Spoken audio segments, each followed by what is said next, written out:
Salut YouTube, alors ça fait plusieurs mois que je travaille sur un projet de jeu.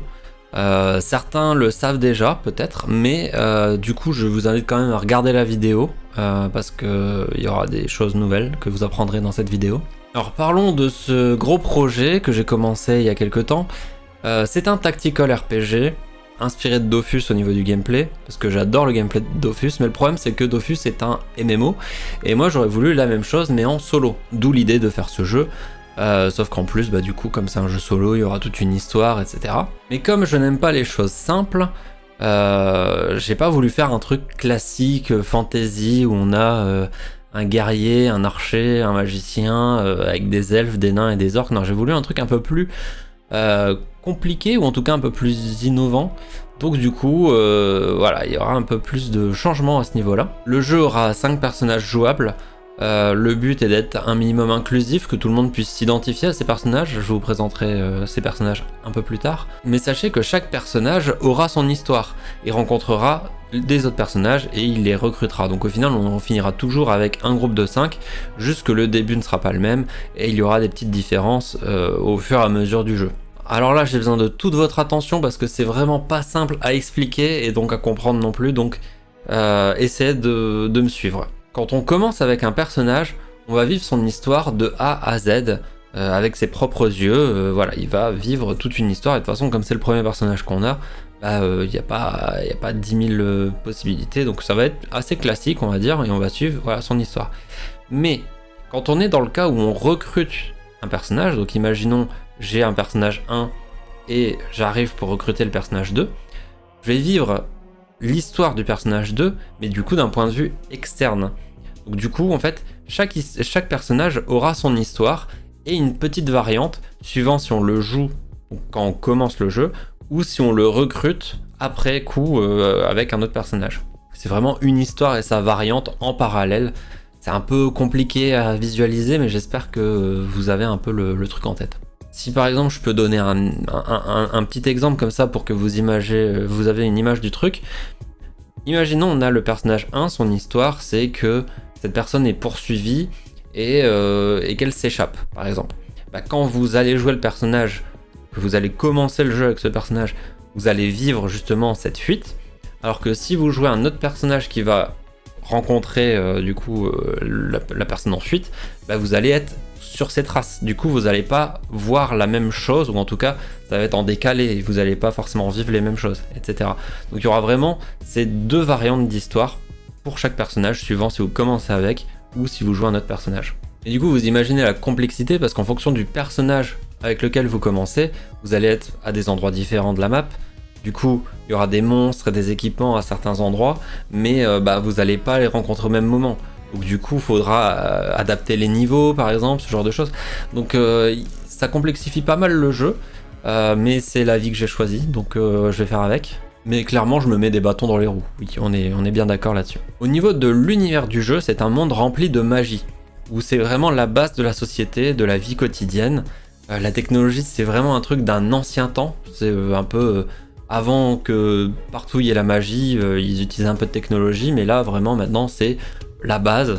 Vous avez besoin de faire chauffer un truc, vous utilisez de la magie de feu, vous n'allez pas utiliser un four, par exemple. Il y aura tout un tas de royaumes, un panthéon de divinités, etc. Et le monde s'appelle Azanea, et donc le jeu s'appellera The Magic of Azanea, tout simplement. Ce monde est peuplé de différentes races que je peux déjà vous présenter. Il y a les humains, donc c'est vraiment la race la plus présente et la plus basique. Je vais pas vous présenter ce que c'est un humain, je pense que vous savez à peu près ce que c'est. Il y a les Azopéens, donc qui sont des humains qui sont maudits, qui ont perdu entre guillemets leur corps, leur forme physique, et en fait ce n'est plus qu'une forme noire, un peu comme les mages noirs de Final Fantasy, de Magicka ou de Wizard of Legend. Si vous avez un peu la ref, et de toute façon je vais mettre des images pour illustrer, mais voilà, c'est un peu ce genre d'être vivant, et donc eux, ils ont perdu leur corps, et c'est grâce à la magie, on va dire, qu'ils réussissent à pouvoir continuer à se mouvoir et à vivre normalement. Il y a les Urgons qui sont des machines qui ont pris vie grâce à la magie et qui vivent un peu en marge de la société, parce que comme je vous ai dit, la technologie c'est pas trop ça, et donc du coup des robots c'est un peu, ça fait un peu peur dans un monde régi par la magie, c'est un peu contre nature, on va dire. Donc du coup, voilà, ça c'est les Urgons. Il y a les Émoriens, donc qui sont des personnages qui sont revenus à la vie, en tout cas revenus d'entre les morts, grâce à la magie là aussi. Donc on parle de squelettes, on parle de ghouls, on parle de vampires, ce genre de créatures. Et enfin il existe les Alfidèles, donc c'est une race oubliée et supposée disparue. Ils ont des têtes de dragon, mais voilà, je vous en dis pas plus parce que c'est un peu la race la plus mystérieuse de tout ce monde, et vous les découvrirez peut-être un jour. Donc parmi tous les personnages jouables, comme je vous l'ai dit plus tôt, je voulais de la diversité, de l'inclusivité, et que tout le monde trouve chaussure à son pied. Donc du coup voilà, chaque personnage est très différent, chaque personnage sont très différents les uns des autres, et ça rend juste le jeu plus réaliste parce que dans le monde réel, chacun est différent. Donc le premier personnage qui est la pirate, ça sera une humaine noire et un peu ronde. L'alchimiste sera un jeune garçon azopéen, donc les azopéens c'est ceux qui ressemblent à des mages noirs de Final Fantasy. Le vampire sera un homme émorien. La chasseuse de primes sera une humaine métisse. Et enfin le robot, c'est un robot, donc c'est un Urgon, et donc étant un robot, il n'est pas genré, on peut dire qu'il est non-binaire, ce qui me fait quand même très rire en parlant d'un robot. J'aime beaucoup ce petit jeu de mots, on va dire. Chaque personnage aura 2 builds principaux et un secondaire, donc vous pouvez faire une équipe où chaque personnage aura un rôle spécifique et ça sera tout bien équilibré, ou alors vous pouvez très bien vous dire bah voilà, je veux 2 DPS, un tank et 2 heals, et laisser de côté 2 autres archétypes de personnages. Ou alors vous pouvez avoir un personnage qui a un build un peu mixte, où vous prenez un petit peu de différents builds possibles. Bref, c'est très modulable, et ça dépendra de comment vous montez vos personnages, comment vous optimisez votre équipement, ce genre de choses. Le projet étant encore à ses prémices, et vu que l'histoire n'est pas encore fixée, je peux pas vous donner de synopsis pour l'histoire, et de la même manière je peux pas vous montrer d'image du jeu parce qu'on est encore dans un stade vraiment early, et de toute façon pour l'instant j'ai que des images de test, ça ne représente rien du jeu, c'est moche, et j'ai fait des trucs via Paint juste histoire d'avoir une forme qui bouge et pouvoir me repérer, donc bref, ça sert à rien de toute façon que je vous montre des images, c'est que du prototype pour l'instant. Par contre, ce que je peux vous montrer, c'est les 4 monstres de rats que j'ai fait en stream il y a quelques mois. Donc on a un rat tank, un rat guerrier, un rat mage et un rat voleur.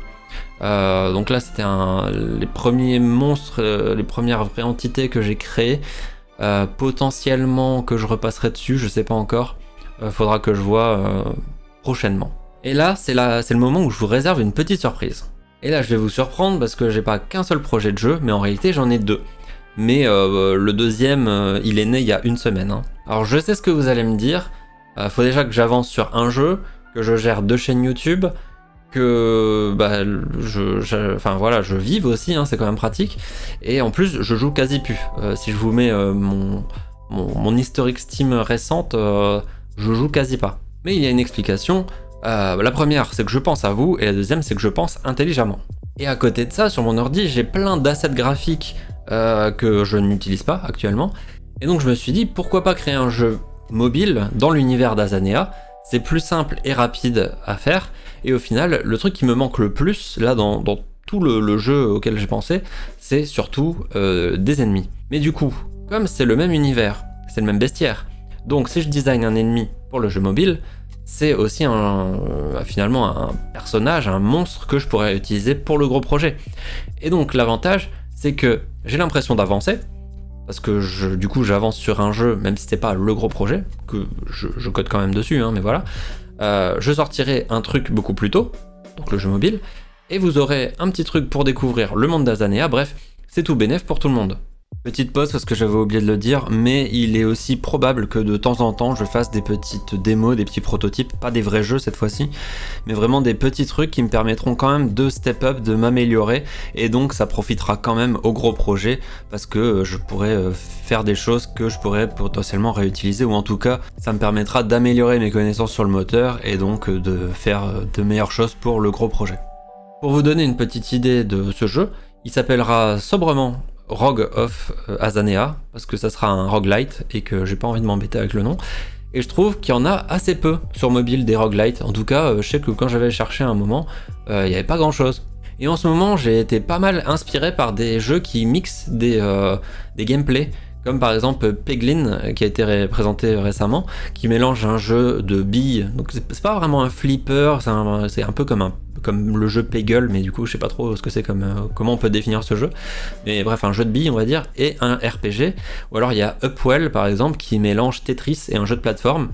Et c'est tout des jeux que j'aime beaucoup, des trucs qui tournent des gameplays ou des mécaniques existantes pour en faire des nouveaux jeux. Et je trouve ça trop malin. Donc là pour le jeu mobile, l'idée ça sera une espèce de Slay the Spire si vous connaissez, ou en tout cas un deck builder comme il en existe pas mal, sauf que à la place des cartes, moi j'ai envie plutôt de me baser sur des dés, et donc ça sera plutôt avec des mécanismes comme le Yams. Je vais pas vous spoil, je pense que bientôt j'aurai des choses à montrer, mais c'est pas encore prêt. Mais j'ai quand même pas mal avancé. Mais du coup, si ça vous intéresse, vous pourrez rejoindre le Discord ou mes réseaux pour voir l'avancée sur les deux projets, quand il y en a. Et encore une fois, le game dev n'est pas mon activité à plein temps, donc je vais avancer à mon rythme, et très bientôt les lives aussi reprendront pour justement faire ces monstres dont j'aurai besoin très prochainement. C'est tout pour cette petite présentation. Si vous avez des questions, posez-les dans les commentaires, sur le Discord, peu importe, n'importe où. Je les lirai, j'y répondrai.